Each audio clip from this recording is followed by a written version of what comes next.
നടൻ നമ്മോടൊപ്പം ടെലിഫോൺ ലൈനിലുണ്ട്. ശ്രീ അബു സലീം, നിരവധി സിനിമകൾ ശ്രീനിവാസനൊപ്പം പ്രവർത്തിക്കാൻ ഭാഗ്യം ലഭിച്ച ഒരു നടൻ കൂടിയാണ് താങ്കൾ. ഈ വിയോഗ വാർത്തയെ എങ്ങനെയാണ് താങ്കൾ കാണുന്നത്? വളരെയധികം വിഷമത്തോടുകൂടിയാണുള്ള ഒരു സമയമാണ്. കാരണം ശ്രീനിയേട്ടനായിട്ട് വളരെ വർഷങ്ങളായിട്ടുള്ള ഒരു ബന്ധമായിരുന്നു. സിനിമ അഭിനയിക്കലായാലും അഭിനയത്തിലൂടെ ആയാലും അല്ലാതെയും അദ്ദേഹം വയനാട്ടിൽ വരുമ്പോഴൊക്കെ എൻ്റെ വീട്ടിൽ വരാറുണ്ട്. അദ്ദേഹത്തിന്റെ കാര്യമായ ഒരു സുഹൃത്ത് കൽപ്പറ്റ ഉണ്ടായിരുന്നു. അപ്പൊ അവിടെ വരുമ്പോൾ വളരെ മുമ്പ് തന്നെ ഞാൻ ആയുഷ്കാലം എന്നുള്ള സിനിമയിലാണ് ആദ്യമായിട്ട് ശ്രീനിയേട്ടനോട് അഭിനയിക്കുന്നത്.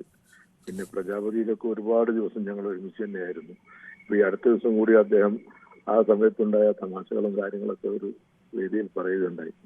അദ്ദേഹത്തിന്റെ വേർപാട് നികത്താനാവാത്ത തന്നെയാണ്. മലയാള സിനിമയ്ക്ക് മാത്രമല്ല, എല്ലാവർക്കും, നമ്മളെ എല്ലാ അഭിനേതാക്കൾക്കും പ്രേക്ഷകർക്കും ഒക്കെ തന്നെ തീരാ നഷ്ടമാണ് അദ്ദേഹത്തിന്റെ യോഗം. അബു സലീമാണ് ശ്രീനിവാസനെ അനുസ്മരിച്ചത്. നമുക്കറിയാം, വളരെ പരിമിതികളുണ്ടായിരുന്ന ഒരു നടൻ കൂടിയാണ്. രൂപപരമായൊക്കെ ഒരുപാട് പരിമിതികളുണ്ടായിരുന്ന ഒരു നടൻ കൂടിയാണ് ശ്രീനിവാസൻ. പക്ഷേ ആ പരിമിതികൾക്കുള്ളിൽ നിന്നുകൊണ്ട് എത്രയോ സിനിമകളിൽ നായകനായി അഭിനയിച്ച് ആ സിനിമകളൊക്കെ പ്രേക്ഷകർക്ക് ഏറ്റവും പ്രിയപ്പെട്ട ചിത്രങ്ങളാക്കി മാറ്റാൻ ശ്രീനിവാസനെ കൊണ്ട് സാധിപ്പിച്ചു. മധുപാൽ ടെലിഫോണിലുണ്ട്. ശ്രീ മധുപാൽ, ജീനിയസ് എന്ന് അക്ഷരാർത്ഥത്തിൽ വിശേഷിപ്പിക്കാം. അതായത് ഓരോ കാലഘട്ടത്തിനനുസരിച്ചല്ല, കാലാനുവർത്തിയായ സിനിമകൾ തിരക്കഥാകൃത്ത് എന്ന് വേണമെങ്കിൽ വിശേഷിപ്പിക്കാം.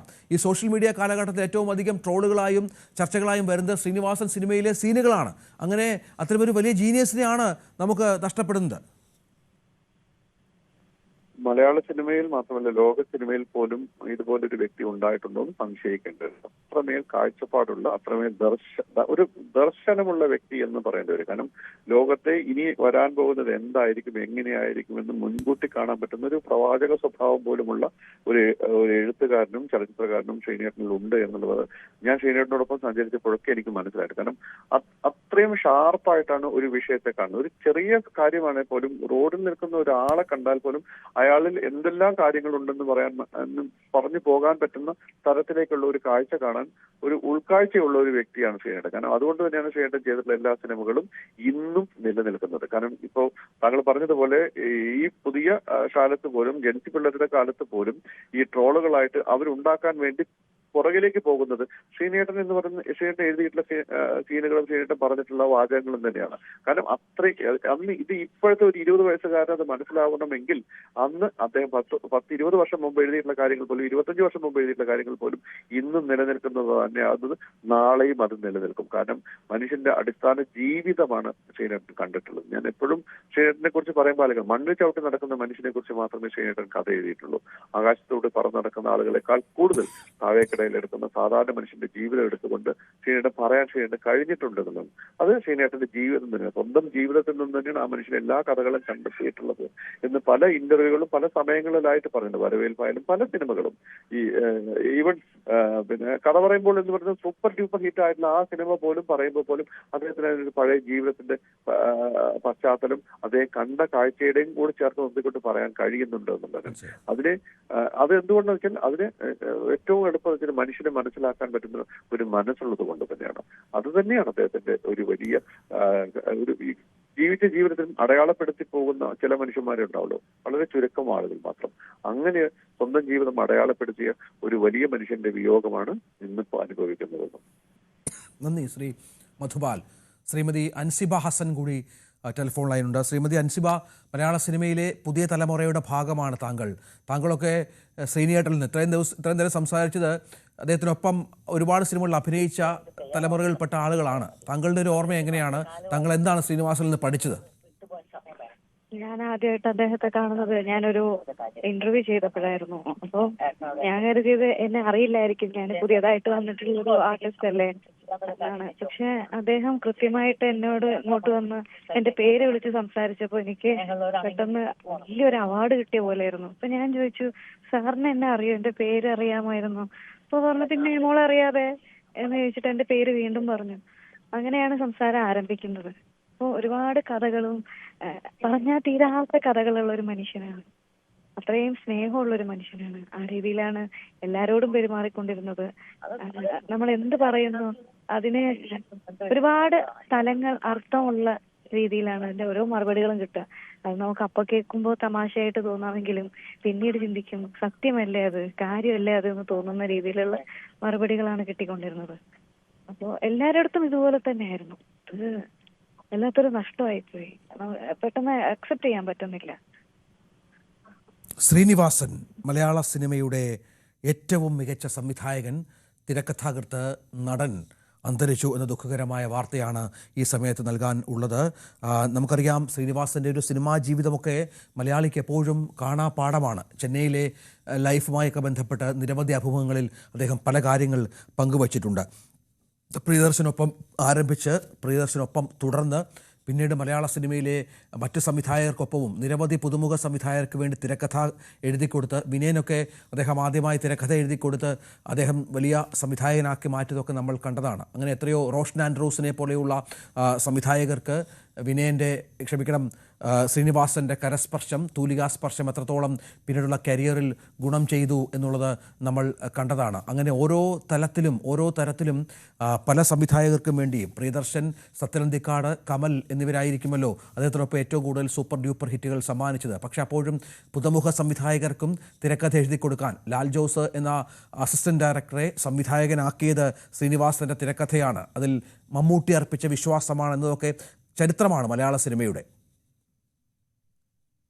ശ്രീ വിനയൻ തന്നെ ടെലിഫോണിലായിരുന്നു. ശ്രീ വിനയൻ, താങ്കൾ ശ്രീനിവാസനൊപ്പം നിരവധി ശ്രീനിവാസൻ തിരക്കഥകൾ സംവിധാനം ചെയ്ത ആളാണ്. സൂപ്പർ ഹിറ്റുകളായ സിനിമകൾ ഒരുപാടുണ്ട്. ശ്രീനിവാസൻ്റെ ഒരു തിരക്കഥാകൃത്ത് എന്ന് ഓർത്തെടുക്കുമ്പോൾ എന്തൊക്കെയാണ് പ്രത്യേകതകളായി താങ്കൾക്ക് തോന്നിയിട്ടുള്ളത്? ശ്രീനിവാസനെ സംബന്ധിച്ച് പറയുകയാണെങ്കിൽ എന്താ പറയുക, ഒരു പകരക്കാരനില്ലാത്ത മലയാള സിനിമയിലെ അതുല്യ പ്രതിഭയായിരുന്നു ശ്രീനിവാസൻ എന്നുള്ള കാര്യത്തിൽ യാതൊരു സംശയവുമില്ല. അദ്ദേഹത്തെ പറ്റി നമ്മൾ സ്മരിക്കുമ്പോൾ അദ്ദേഹത്തിന്റെ ഒരു എന്താ പറയുക ആക്ഷേപഹാസ്യം നിറഞ്ഞ അദ്ദേഹത്തിന്റെ സാമൂഹ്യ വിമർശനങ്ങളായിരുന്നു അദ്ദേഹത്തിന്റെ സിനിമകളുടെ ഏറ്റവും വലിയ പ്രത്യേകത. അത് മലയാള സിനിമയും മലയാളവും ഉള്ളിടത്തോളം കാലം നമുക്ക് മറക്കാൻ പറ്റില്ല. തനിക്ക് പറയാനുള്ള കാര്യങ്ങൾ സിനിമകളിലൂടെ, അത് സിനിമയിലാണേലും അതിന് പുറത്താണേലും മുഖം നോക്കാതെ കാര്യങ്ങൾ പറയാൻ പറ്റുന്ന, മുഖത്ത് ആരുടെയും അപ്രിയമാണോ അവർക്ക് അല്ലെ അവർക്ക് ഇഷ്ടക്കേടാകുമോ എന്നൊന്നും ചിന്തിക്കാതെ തന്റെ അഭിപ്രായങ്ങൾ പറയാൻ കുറിച്ചുള്ള ഒരു കലാകാരൻ കൂടിയായിരുന്നല്ലോ ശ്രീനിവാസൻ. ഞാൻ 1995 ചെയ്ത ശിപായിലകള എന്ന സിനിമയുടെ അത് എന്റെ കഥയിൽ അദ്ദേഹമാണ് അതിന് തിരക്കഥ എഴുതുന്നത്.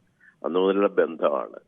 ശ്രീനിവാസനെ പോലെ മലയാള സിനിമയിൽ ഞാൻ വേറൊരു തിരക്കഥാകൃത്തിനെ അങ്ങനെ കണ്ടിട്ടില്ല. അതായത് ഒരു കാര്യം ശ്രീ വിനയൻ, നമ്മൾ അദ്ദേഹത്തിന് സത്യനന്ദിക്കാട് ഒപ്പം കമൽ, പ്രിയദർശൻ്റെ കൂടെ ഒക്കെ ജോലി ചെയ്യുന്ന ഒരു സംവിധായകനാണ്. പക്ഷേ ഈ പുതുമുഖങ്ങളെ തിരക്കഥ എഴുതി കൊടുക്കാനും അദ്ദേഹത്തിന് മടിയുണ്ടായിരുന്നല്ലോ അല്ലേ? കഴിവ് തിരിച്ചറിഞ്ഞ് അവരെ കൂടി സിനിമാ ലോകത്തെ കൈപിടിച്ചുയർത്തുക, സൂപ്പർ ഹിറ്റുകൾ സമ്മാനിക്കുക എന്നൊക്കെയാണ് അദ്ദേഹത്തിന്റെ ഒരു ശീലമായിരുന്നു. തീർച്ചയായിട്ടും.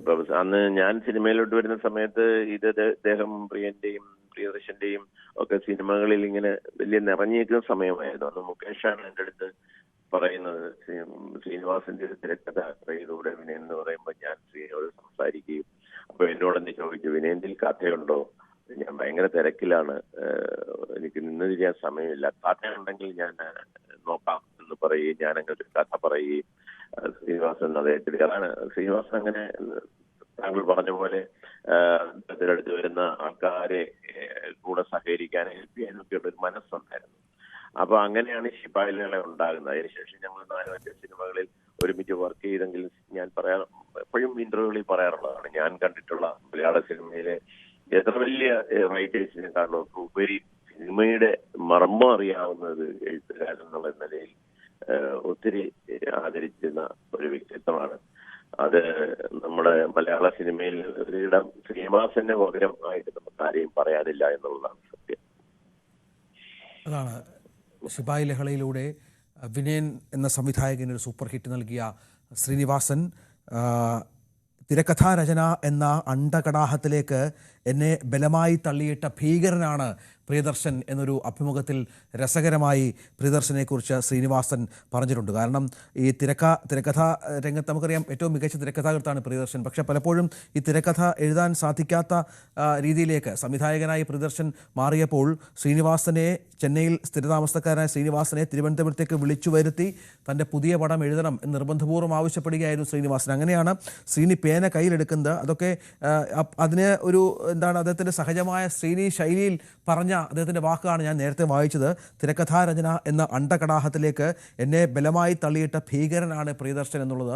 ആ തിരക്കഥ പിന്നീട് മലയാള സിനിമയെ എത്രത്തോളം വലിയ തലങ്ങളിലേക്ക് എത്തിച്ചു